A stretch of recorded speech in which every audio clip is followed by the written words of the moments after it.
Hi guys, welcome back to my channel. If it's your first time here, thank you for stopping by. I do appreciate you a lot. So anyways, today's video I'm gonna be telling you guys about my experience out here with Oyibo people. First of all, I am not a racist. I love everybody. In fact, I am the one on the receiving end when it comes to racism. So yeah, so this video should not be misinterpreted for being a racist, but it is just not my thing. Just like a white person can tell me that dating a black girl is not my thing, but I love black girls. Okay, I have my reasons. So this is going to be like a story time, a mini story time. I've never done a story time on my channel, and yeah, if not, why not? Let me tell you guys. I think one of my friends, was it Divine mentioned something about me making a video on dating, interracial dating out here. So I'm gonna give you guys 3 instances where I actually went on a date and tried to take it further with Oyibo people. And the first time was a long time ago, and we were in a bar. I went to a bar with my friends. We were having fun. I think it was in Belgium. We were having fun dancing, and then this cute Italian guy, this guy was Italian. No, I'm gonna tell you guys 4 instances. Yeah, so this cute guy, his eyes, in fact, I was so attracted to this guy because of his eyes. His eyes were completely blue, as in blue. Oh my god, it was the best thing I saw that night. So I was telling my friends, god, this guy is cute. And fortunately for me, I did my things, you know, dipping it and doing it and walking towards him, and he approached me, and then we started talking and talking and talking, and he was really cute. And then we went out, we were doing the most, talking and getting very close, you know. And after that, all my friends noticed that I was actually talking with the guy, and I was interested in what he was saying, even though I can't remember what he was saying. But maybe he was just chatting me up or something. Yeah, something like that. It was in a bar, everybody was drinking and having fun. So I was with my friends, both guys and girls. When we got home the next day, I was talking, I forgot this guy's name. So I started talking about the guy, and then one of my friends, one of these crazy guys I was with, he was like, continue talking to him. You see his blue eyes. When he goes back to Italy, he will start working on the farms, and because of too much work on the farm, those eyes will change to their real colors. So just because of that particular statement, I never saw that guy again, and that was the end of the story. And then the next time again, I actually went out on a date with a white guy, was still an Italian guy, and he was still in Belgium. I remember on this fateful day, I was coming back from church, and Italians are almost persuasive, like they are like Africans, like you know, our African men, how they can be persuasive when they meet you on the road. They can actually do, you know how guys, especially if you're from Cameroon, when they want to talk to you, a girl, you'll be passing and maybe you're putting on something nice, and they want to, excuse me, talk to you so rude. They'll be like, hey you, madam, I need to talk for you, come here, you there, you know, they're making all those rude sounds, so primitive. And once you don't yield, they'll start insulting you. The very primitive ones will start insulting you. Some nice ones will just let you go quietly. Some ones will actually follow you, and you know, follow you to your destination and even follow you back. So this guy was persuasive like that. But he was in a car. I was coming back from church. He was in the car and I was walking. So all of a sudden I heard loud music behind me, boom boom boom, you know, boom cha. And then this guy stopped. When he stopped, he was like, hello, and he started talking. He said his name was Roberto. That I remember. He was cute. Italian guys are cute. He was cute, and he was in a small car, a Beetle, I can't forget. So he started talking to me, and I was like, can I give you a lift? And I was like, no, thank you. You know, I was doing all the fine girl stuff. And then I was walking on a one-way street, so there was no way for him. When he started talking to me, he was almost at the end of the street where he had to go and take the other way, and I was taking the other way, so he could not go because it was a one-way street where I was walking. This guy had to go and turn round and came back again. I was like, maybe this one is serious. So anyways, let me just listen to what he has to say. And then he started talking. He said, oh, you're a beautiful girl. I followed you from, you know, from church, and I saw that you came from church, and I've been following you slowly. I noticed blah blah blah and blah. Can you give me a number? I was like, oh yeah, why not? I gave him my number, and yeah. So of course the next day he didn't call me. I was not expecting it. He didn't call me. And I think a few days after or so, he called me and actually invited me out on a date, like a real date. So yeah, that was the first day I actually went on a date, a real date in Europe. You know, forgetting the other ones with our Daki boys. No, you know, our Daki boys, we go on programs now, no date. Yes, but a real date. No. When I was preparing to go on that date, I didn't even dress for the date. You know, back in those days, I was so stressed up. I remember that particular point in my life, I was so stressed up. I had so much going on, you know, and I was so stressed up. I just left the house. My hair was low, and I was just looking anyhow. You know, those yeye makeups. That was like 5 years ago or 6 years ago. So I left the house and, you know, dressed and went. Didn't really dress properly for a date. Just a simple jeans, a low ballerina.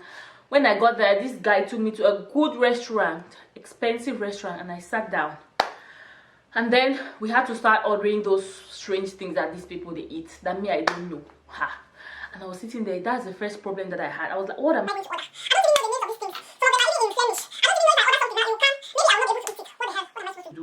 So I was just like, oh, you order something. So what do you like? Do you like steak? Do you like fish steak or meat? I said no, I can eat fish steak, you know, because I can actually manage the half-done steak if it's fish. Back then I was not used to steak. Nowadays, don't try me. Anyways, so this guy ordered food, we ate, ordered wine, and he was telling me so many things about the wine. And I didn't even know that, you know, people here, when they eat, bread is part of the meal. You know, this guy was eating bread, licking the pan with the bread, and I was like, this one I die. So this guy started telling me about his life. On that first day too, he started telling me the things that he wanted to do with me. The things that this guy wanted to do with me, I was like, kidnappers alert. Kidnapper alert. This guy, you, what do you want to do with me? I want to take you to my house. I want to pin you on the bed. Hey, when I finish, I'll give you money. Look at me. And the guy was looking really expensive. He looked super rich. So yeah, this is black gold. This is original gold. This is green gold. This is what do you like? Do you like perfumes? I can buy you perfume. When he started saying all those things, I was like, I bet let me just eat and go home. This one I cannot even tell my friends. Let me just eat and go home. What is this? Hey! And that day when I left, that uncle, I just blocked his number. The third experience was here. I think the third experience was in Finland. Yes, here in Finland, I met this guy in a bar. Went out to party. Of course, you guys know I like partying a lot. So I went out, we were having fun with my friends, and I met this cute guy. He was really cute, and in that bar, people dance on one side and people drink and do stuff on the other side. So me, I was drinking, and me, I don't even need alcohol to start dancing. As long as I hear good music, I start dancing. So I was dancing on the floor, and he was eyeing me, and then I went back, I sat down. We were sitting on a very big table with many other people. So all of a sudden, I saw him coming close to me. He came and he sat, and he was looking nice and smelling good. That is a very important point. Smelling good, looking really nice. Unfortunately for me, all these people that I actually hang out with are nice, super nice looking guys. I wish I had their pictures. So we sat down, and he started talking to me, and he was like, do you have a number? I said, no, I'm not giving you my number. He said, are you on Facebook? I said, yes, I'm on Facebook. So I gave him my contact on Facebook, and he wrote to me immediately, and then yeah, he sent me a request and all that. And we started communicating just there in the bar, not after. So after that, I realized that this guy was a little bit different from the normal Finnish guy, because Finnish guys don't approach girls so like that. They have to drink a lot. So after that, it was like 3 months after before this guy actually wrote to me again on Facebook. He wrote to me and he was like, wow, do you remember me? I said, yes, I remember you, of course. And he was like, I want to invite you out. I want to take you out and let's go have fun again. I was like, okay, no problem. Bam. Make program, we'll go. Wonders. So he was he's a very modest and decent person, of course. Yeah, very very gentlemanly. We went out, and then while we were about to go out, and then he proposed. He said, okay, why don't we go to my place, since we live, and coincidentally we lived close to each other.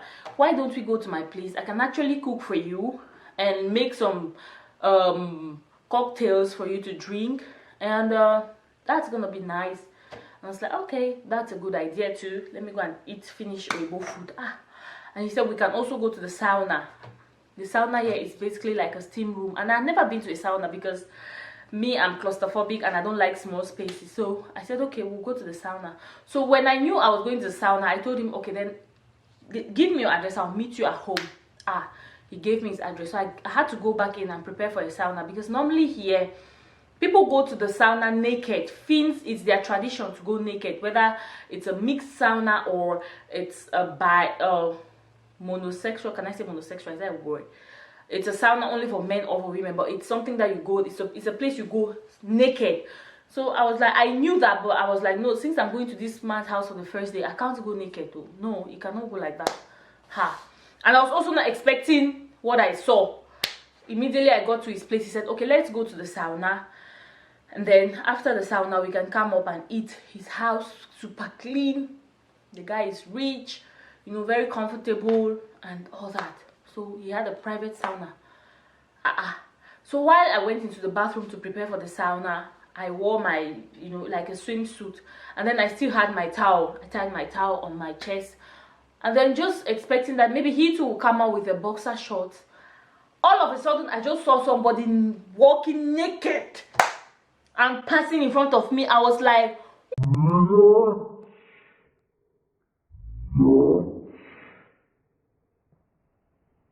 and my eyes were like this on the thing he was showing me, and I was following it like this. I was like, just like that. And I was looking. That was the first day I ever saw, and I don't know if I should say this, an uncircumcised something, you know. I was like, what? So I could not take my eyes. Me too. I know for some people they'll be very uncomfortable to look. Me, I was really looking because I never seen it. It was strange that somebody would just be walking freely naked. But you know, now it's something that I have come to understand, that it's their tradition, it's normal. So I was like, how are we going to sit and this man is just going to be naked like this? He does not even know me, I don't know him. He said, are you going in with your pants? I said, I'm going in with this towel. And I went in with the towel. Eventually I took off the towel, but I did not take off my pants and my bra, you know, my swimsuit. I stayed with it until we were done with the sauna. And then we left, came out, ate and all that. This guy was actually super cool, but he was too arrogant. And you know, the stuff that I saw, I was really not. That thing is kind of a turn off. If you are an African woman, you know that it's kind of a turn off. If you don't really have the heart for you know, for that kind of thing, then you can't really cope. So he was a nice person, and I can't even lie, we went on several dates, but we just eventually became good friends, and we are friends now. Yeah, he's one of those classy friends that he when he wants to take me out, he takes me out to the most expensive places in the city. And then the last one, this one is the most bizarre one. This guy walked in a bar again, going there to meet my friend for us to have our fun. Oh my god, this bar life, it's not easy. Met this cute guy. Immediately he saw me. I think he was already drinking. He already started approaching me, and I was like, okay. When he came, super cute, introduced himself and said, oh, I looked good, you know, blah blah blah and blah. So when I came, my friend was already drinking and having fun. So everybody, you know, when you come into a program or you come to the bar and the clan, everybody there is already very high, everybody's already very happy, and you're the only one who is still fresh and you're not feeling the vibe. So I came, I was just like, okay, let me sit down. I sat down, and then this uncle started talking to me, and we were talking. He was the only normal person in the whole clan, even safe. So I was listening to what he was saying. And then he started telling me, you're cute, I need to have a girl like you around me. That was not even a date.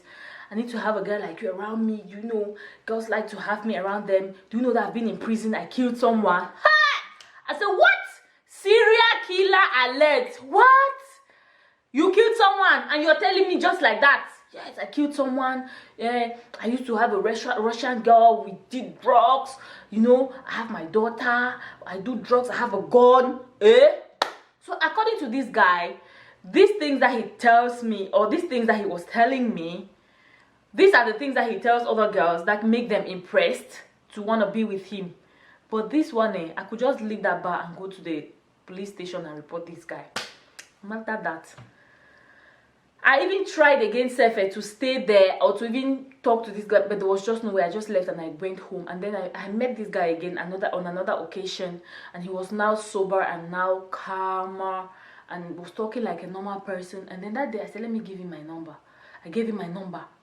The next day somebody was calling my phone, and it was another person that was talking, and then saying that he took my number from. I just blocked him, and that was the end of the story. And this is the end of my story, and that's the end of me ever going out again with any Oyinbo. I am done. Thank you guys. I love Finnish people. I like white people. I like all people in the world, but I'm not doing it again. Thank you. I can't even do it now, Steph. So yeah, I just wanted to share these funny experiences with you guys. It's my first time doing a story time. If not, why not? If you like this video, give it a thumbs up. If you've had several or similar experiences, let me know in the comment section below. And what do you think of these people that I've met? Really weird. Anyway, see you in my next video, guys. So see you in my next video. Before I go, stay pretty, stay slaying, always smile. Bye, guys.